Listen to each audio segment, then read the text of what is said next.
வணக்கம். இதுதான் நேந்திரா வாழைப்பழம். இந்த நேந்திரா வாழைப்பழம் ரொம்ப மருத்துவ குணங்கள் அதிகமா இருக்கு. இந்த பழம் இப்போ முற்றிலுமா பழுத்து இருக்குது பாருங்க.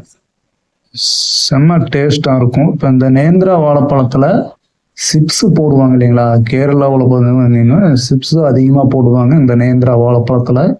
அது இல்லாம நேந்திரா பஜ்ஜி நீங்க சாப்பிட்டுருக்கீங்களா? கேரளாவில் இந்த நேந்திரா பழத்துல பஜ்ஜி போடுவாங்க, பாயாசம் வைப்பாங்க.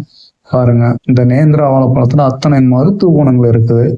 கண்டிப்பா நீங்க இந்த நேந்திரா சிப்ஸ் வாங்கி சாப்பிடுங்க. அதுவும் ரொம்ப நல்லா இருக்கும். அது இல்லாம இந்த பழம் வெறும் பழமும் நம்ம சாப்பிடலாம். பாயசம், இந்த பழத்துல பாயசம் வச்சு நம்ம சாப்பிடலாம். இந்த மாதிரி நிறைய விஷயங்கள் இந்த நேந்திரா வாழைப்பழத்துல இருக்குது. கண்டிப்பா நீங்க இந்த நேந்திரா வாழைப்பழம் வாங்கி சாப்பிடுங்க. வாழ்க்கையில நீங்க நோய் நொடி இல்லாம சந்தோஷமா இருங்க. மிக்க நன்றி. வணக்கம்.